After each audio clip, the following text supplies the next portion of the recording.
Hola, saludos, sean bienvenidos y bienvenidas al primer ciclo internacional de creadoras y creadores Ciencias y Artes 2025 del Colegio de Investigación Interdisciplinaria en Ciencias Sociales AC de México.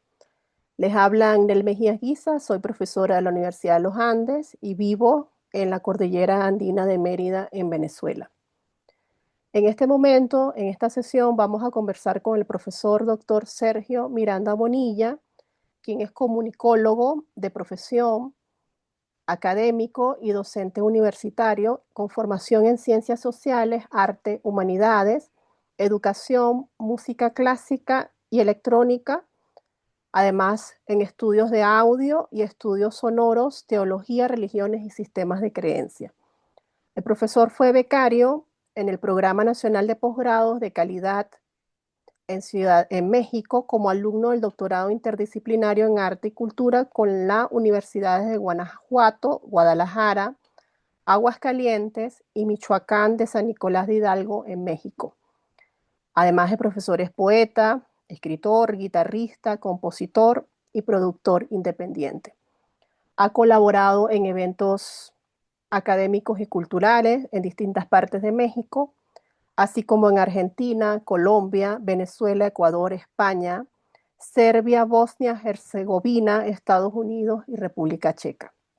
Es profesor en la Universidad de Guanajuato sobre estética, semiótica y hermenéutica, y él también da clases en la Universidad del Valle de Atemajac y la Universidad Franciscana de México. Sea bienvenido, profesor, a este espacio. Y bueno, queremos conversar con usted sobre el tema de investigación que usted ha venido abordando, especialmente en su tesis doctoral o en su doctorado, que lo leo, son sobre las identidades sociomusicales, los sistemas de creencias, el conservadurismo y los discursos en torno a la música metálica en León, Guanajuato, México. Entonces, bueno, queremos un poco conocer sobre esta faceta suya, que es, digamos, una de sus aristas, ¿no? Un poco también para hablar del doctorado en el que usted estudió. Entonces, por favor, nos gustaría saber por qué crees que es relevante, pues, el tema de estudio que usted trabajó en este doctorado sobre la cultura metalera, ¿no? De esta zona de México. Ujú. Por supuesto. Bueno, primero, muchísimas gracias por invitarme a este proyecto. Es un honor colaborar con estas iniciativas. Bueno, en mi caso, yo desde mi juventud me formé en el rock y en el metal.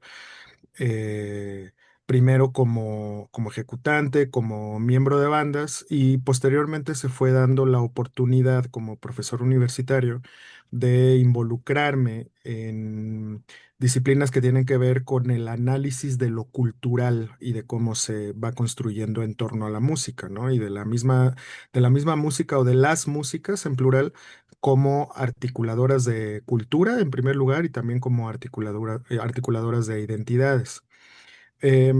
Hay varias direcciones desde las que se puede entrar a a un tema como el mío. En mi caso, bueno, creo que los académicos cuando estamos haciendo trabajo de investigación siempre de alguna manera estamos buscando explicarnos a nosotros mismos, ¿no? Y si esto pues ayuda o es una vía para poder entender el mundo social, pues qué mejor. Es una manera de colaborar, de contribuir y de regresar a la sociedad, pues lo que nos ha dado nuestra misma formación.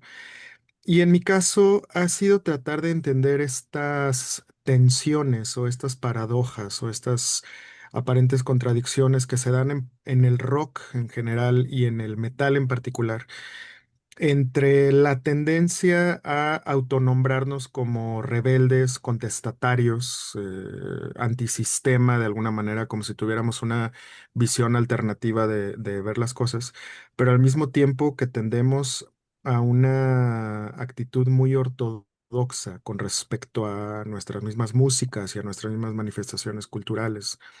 En mi caso, uno de los digamos, de los gatillos que disparó esta inquietud para la investigación tiene que ver con una frase o con un tropo que se da mucho en el ámbito rockero, al menos en México, eh, es una mala palabra, lo voy a decir para efectos académicos, ¿no? ¿Tú qué vas a saber de rock, chamaco pendejo, ¿no?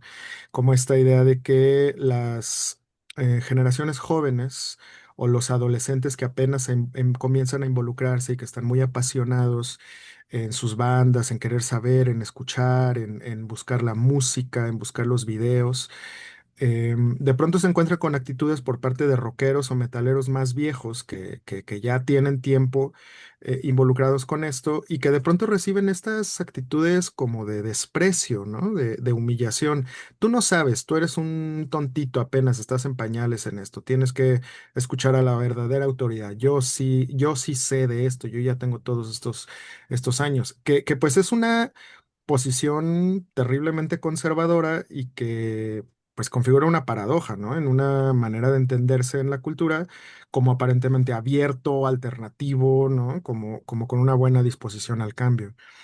Y entonces, desde ahí creo que me hago esta pregunta, ¿cómo se puede explicar, cómo podemos entender este tipo de actitudes tan ortodoxas, tan conservadoras, por parte de una música o de un conjunto de músicas que al menos parece ser que en su momento configuraron otra cosa en el panorama cultural mundial, una ruptura, una posición verdaderamente contestataria, ¿no?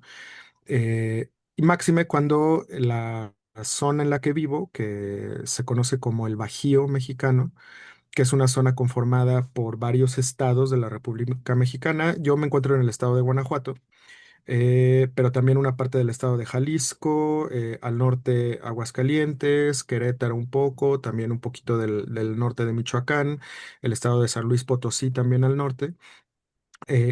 Conforman esta región económica y cultural llamada el Bajío y que es conocida por su conservadurismo y sobre todo por su conservadurismo religioso. Y entonces era indagar de qué manera, a través del discurso de los mismos rockeros y metaleros, podemos entender algunas pistas para comprender nuestra propia ortodoxia o nuestro propio conservadurismo en una música o en un conjunto de manifestaciones culturales que aparentemente son muy de ruptura con respecto al ambiente cultural general, ¿no? Entonces creo que esa es la puerta de entrada. Qué interesante, Sergio. Y bueno, yo voy a salirme un poco del guión, ¿no? Pero me gustaría saber cómo, digamos, usted pudo desarrollar eh, este tema de investigación en este doctorado, ¿no? Interinstitucional en Arte y Cultura de la Universidad de Guanajuato. ¿Cómo digamos, este espacio académico le permitió desarrollar esta investigación tan peculiar, ¿no? Bueno, el doctorado, como el nombre lo dice, es un programa interinstitucional, lo que significa, primero, que por la posibilidad de compartir la oferta de seminarios y la oferta formativa entre distintas universidades, son 4 universidades las que conforman este programa. No solo quienes entramos tenemos acceso a esa oferta formativa, a esa oferta de seminarios y talleres de 4 universidades del centro de la República, sino que además los mismos directores de tesis y los mismos académicos tutores em, están en digamos, hay una oferta mucho más abierta de puntos de vista académicos, de disciplinas. El mismo nombre del doctorado, arte y cultura, pues podría pensar que es muchísima amplitud. Si se trata solo de una institución, tiende a haber una línea, una disciplina, un determinado enfoque teórico metodológico. Acá, al ser 4 universidades, pues siempre hay muchísima variedad. Entonces, en las distintas generaciones y también entre mis compañeros encontramos investigaciones que tienen que ver con danza, que tienen que ver con músicas folclóricas, que tienen que ver con artes plásticas y visuales, con cine, con mariachi, por ejemplo, que es una de las músicas populares tradicionales principales de México, que tienen que ver con cuestiones que tienen que ver con teatro, incluso videojuegos, ¿no? Industria cultural. Entonces, en realidad, no solo hay amplitud en términos de las disciplinas artísticas que se pueden enfocar, sino también de los enfoques académicos desde los cuales se pueden trabajar, porque además hay distintas líneas de generación y aplicación del conocimiento, ¿no? Artes visuales, artes escénicas. Yo estaba, por ejemplo, en estudios sociales del arte y la cultura, entonces en realidad lo que estoy haciendo no es propiamente un trabajo musicológico que se puede hacer dentro del mismo programa, pero en realidad mi tirada no era ese. No, mi tirada no era estudiar el metal desde una perspectiva cultural, sino estudiar la cultura del metal desde el discurso y desde la identidad. Qué interesante. Y bueno, aquí parte de lo que se quiere saber es si esta pasión, aquí dice su pasión, pero en realidad es su vocación, ¿no? Porque entiendo que usted es músico desde joven, ¿no? ¿Cómo hace usted como para que esta pasión suya influya como en la vida cotidiana de las personas, de la gente? A ver, bueno, primero la cuestión es que a pesar de que en la Universidad de Guanajuato como profesor yo trabajo cotidianamente con músicos en formación, para mí ha sido una oportunidad con la que me siento muy honrado y muy privilegiado porque yo mismo no soy, valga la redundancia, no soy un músico formalmente formado. O sea, sí tuve algo de formación en guitarra clásica en mi juventud, pero en realidad mi aproximación a la música ha sido desde la cultura de la música y desde revisar las identidades de la música.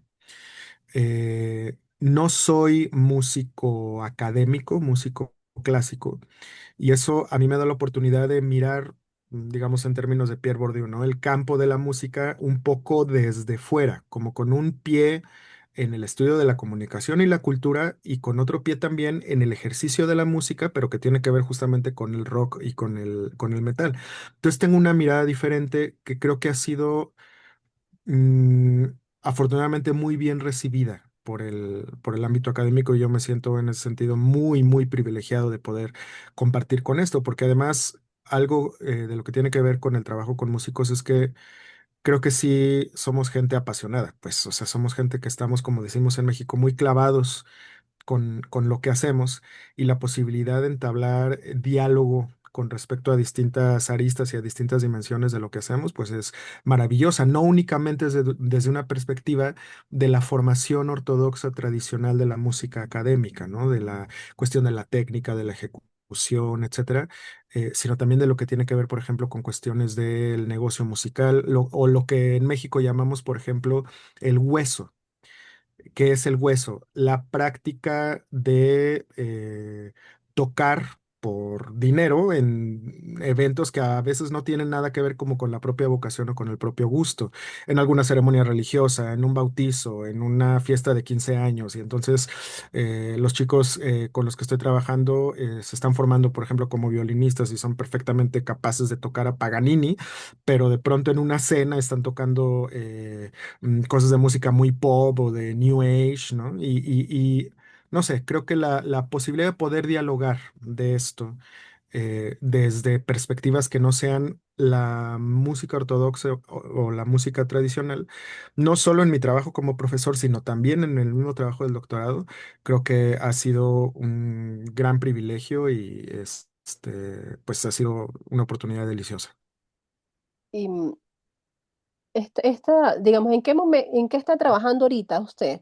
Es decir, dice aquí, ¿cuál es la pregunta sin respuesta que lo motiva ahorita a seguir investigando?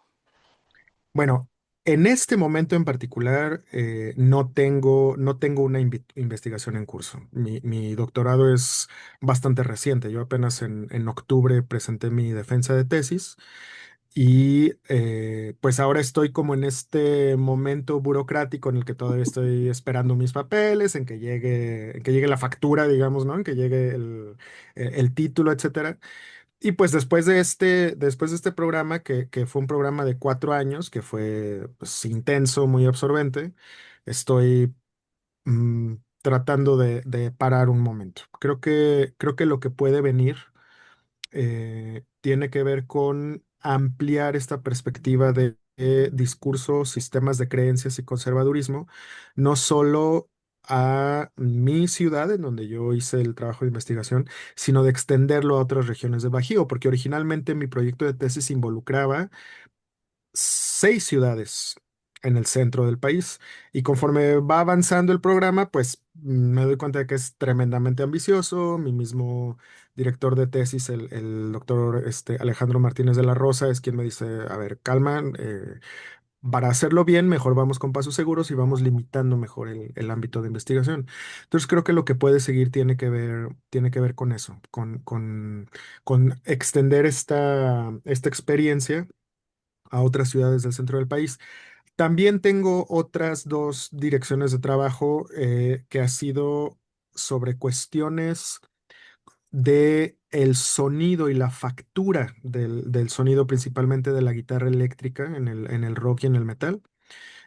No tanto desde una perspectiva técnica, sino desde una perspectiva más de comunicología, de lo que implican determinados sonidos y de cómo las tecnologías musicales juegan en la oferta cultural, y por otro lado también un enfoque teológico de las culturas del rock y el metal, no tanto para valorar doctrinalmente desde alguna religión en particular los contenidos del rock y el metal, sino utilizando lo que yo he llamado la teología como una metáfora instrumental, tomar categorías del ejercicio teológico, la dogmática, la moral, el paradigma posreligional, la desmitologización, para entrar también a analizar las culturas del rock y el metal. Yo creo que esas serían mis direcciones, pero en este preciso momento es diciembre, estoy de vacaciones, quiero despejarme lo más posible y ya cuando llegue toda la papelería del doctorado, ya empezar a dar pasos concretos para lo que sigue.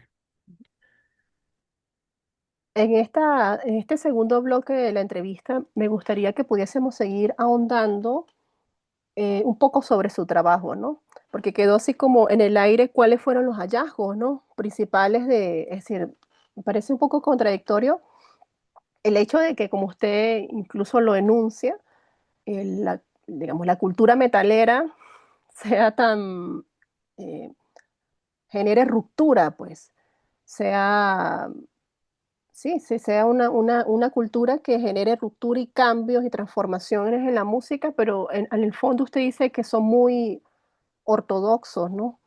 Es decir, que sus creencias son muy ortodoxas. ¿De qué se trata esto?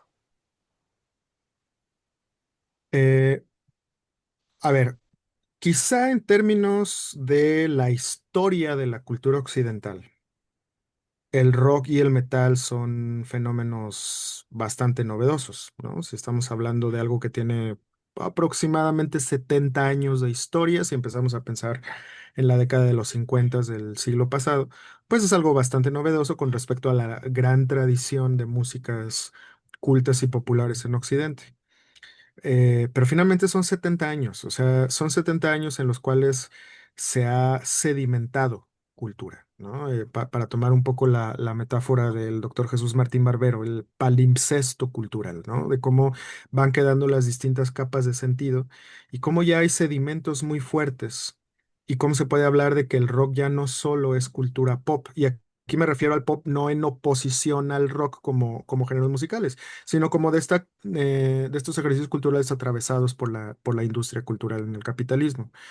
Entonces, de entrada, son 70 años, son 70 años, ya hay tradición, ya hay memoria, ya hay discursos muy hechos, ya hay para utilizar estas metáforas de la teología, ya hay estos teos, ya hay estos dioses, ya hay este panteón, ¿no? De dioses y de santos con maneras de hacer las cosas muy determinadas, muy marcadas y que incluso han pasado a otras músicas, ¿no? Pensar, por ejemplo, en México, el mariachi, la música de banda, lo que llamamos música grupera, o por ejemplo el rap, el reggaetón a nivel internacional, pues se ha nutrido de este modo que originalmente fue del rock, de hacer las cosas, de promover, de vender, de hacer conciertos, ¿no? De estar en la actividad. Entonces, son 70 años de hacer las cosas de cierto modo, de entender el mundo de cierta manera, y son 70 años de decirnos rebeldes, pero de haber construido ya una cultura frente a la cual también hay otras rebeldías. Entonces, para mí lo principal, específicamente en mi investigación, ha sido el hallazgo de qué manera la religión y la familia configuran eh, mucho de la identidad en torno al rock.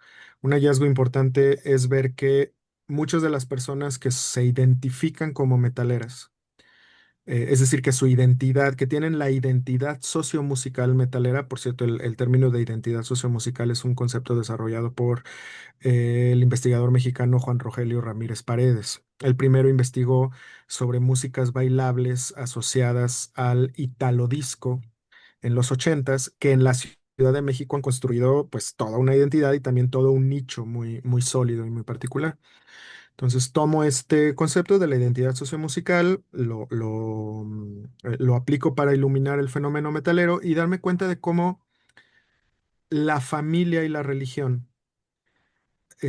como matrices culturales han generado propiamente esta manera de ser metaleros. Algo muy particular es que prácticamente todos los metaleros y metaleras tuvieron una exposición a la música muy particular y muy intensa desde los años formativos en las familias, aunque las familias no escucharan rock. Yo estuve trabajando, perdón, con metaleros y metaleras adultos todos, mayores de 30 a 35 años, porque me interesaba que no estuvieran como en periodos adolescentes todavía de formación identitaria. Me interesaba que ya hubiera pasado por lo menos una generación después de la consolidación de lo identitario, pensando en cohortes generacionales de 15 años, ¿no? Entonces estaba trabajando con gente mayor de 30 a 35 y pues prácticamente todos reportan que ya fuera rock, ya fueran boleros, ya fuera mariachi, ya fuera salsa, danzón. La música tenía una manera muy particular de vivirse en las familias. Mucha compra de discos, las tecnologías de reproducción, lo que entonces en México llamábamos las consolas, estos muebles enormes en donde que tenían sus altoparlantes, sus bocinas para colocar los discos de acetato, los discos negros, etcétera, tenían un protagonismo muy fuerte dentro de la familia. Y entonces cuando los entonces jóvenes empiezan a descubrir esas otras músicas, en realidad no están generando una ruptura con la familia. Se puede pensar que los contenidos de lo musical pueden ser de ruptura, pueden ser transgresores, pueden ser desafiantes, ¿no? No es lo mismo estar escuchando boleros románticos con cierta visión de las relaciones entre hombre y mujer, a de pronto estar escuchando cuestiones sobre sacrificios humanos, rock, sangre, muerte y destrucción, ¿no? Pero la matriz cultural, esta manera de generar cultura era prácticamente la misma. Lo religioso también lo tiene, ¿no? Como esta manera de entenderse, de entender el papel en la realidad a partir de como de un horizonte de sentido, de una cierta teleología.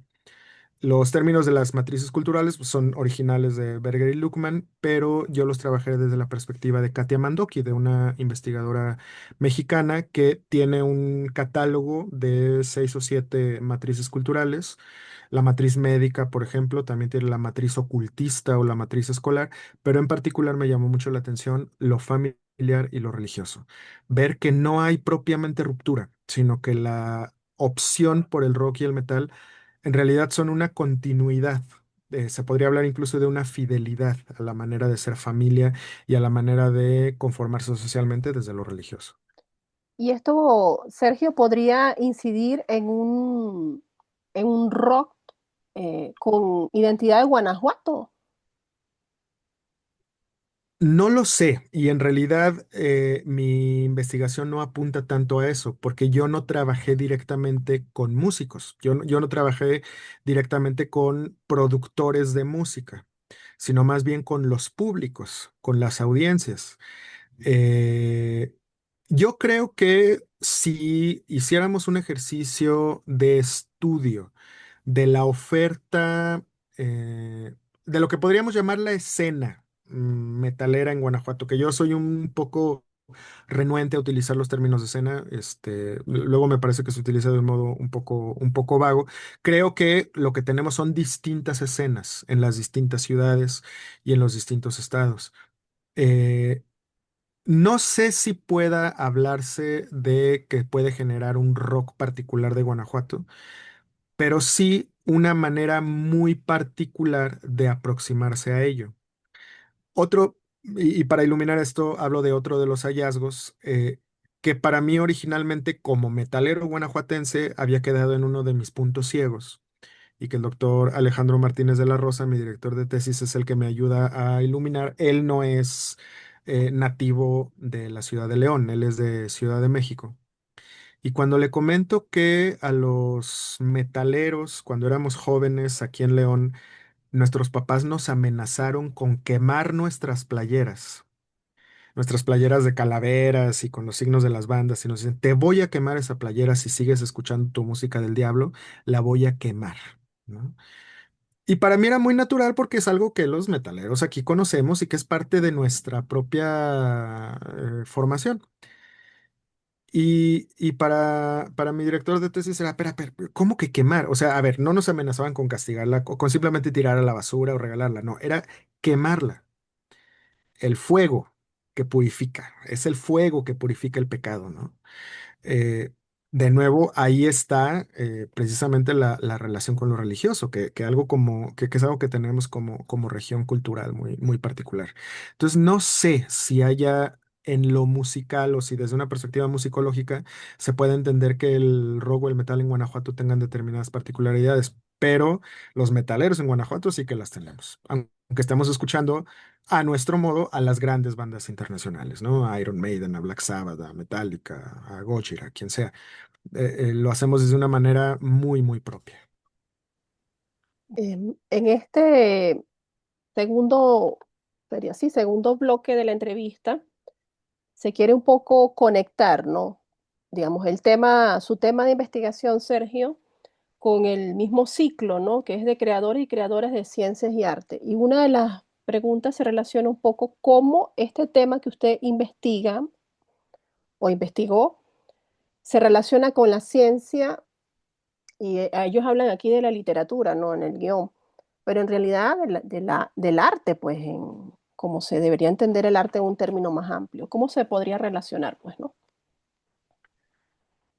A ver, yo creo que un tema como el mío, y que, bueno, habemos otras personas que estamos trabajando sobre cuestiones parecidas en México y en el mundo, em, tiene particularmente dos áreas de incidencia. Por un lado, lo que tiene que ver con la misma gestión cultural, con lo que se llama desarrollo de públicos, con el desarrollo de oferta y espacios para que estas músicas sigan floreciendo, o para establecer mejores estrategias para el ejercicio artístico desde esta perspectiva, incluso desde una perspectiva de derechos humanos, ¿no? Porque normalmente los rockeros y metaleros en México nos quejamos mucho de que pues no somos un país rockero o metalero, o sea, no son músicas que tengan demasiado protagonismo en los medios masivos, no son músicas que estén ahí como la punta de lanza, como que lleven la bandera de la industria cultural, lo cual creo yo que es muy bueno, porque eso nos permite estar siempre en una posición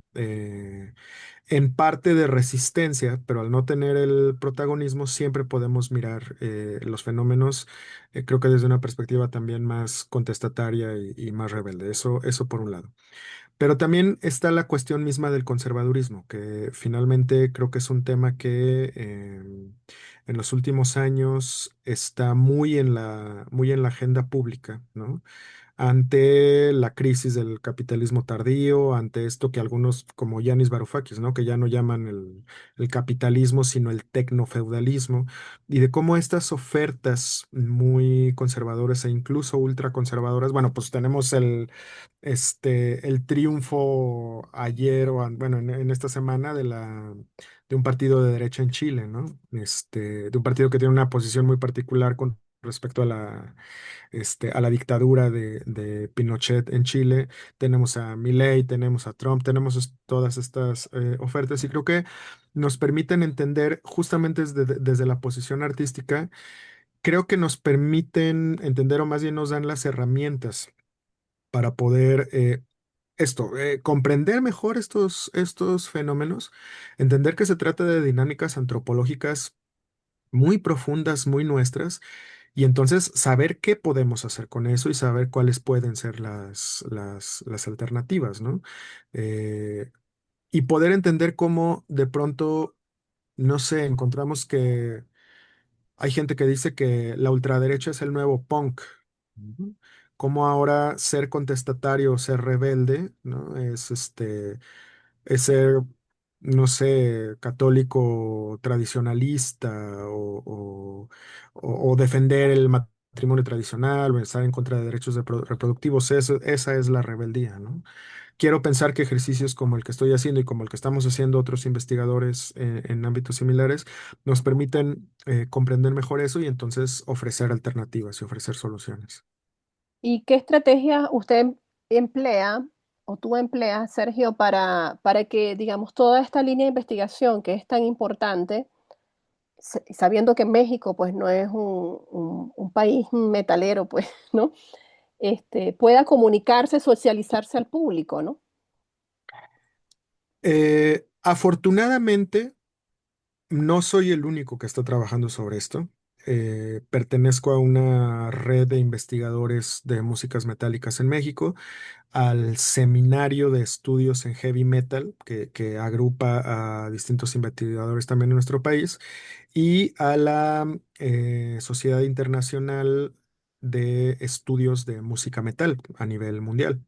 Tuvimos aquí en México hace 3 años la quinta Bienal de la Sociedad Internacional de Estudios de Música Metal.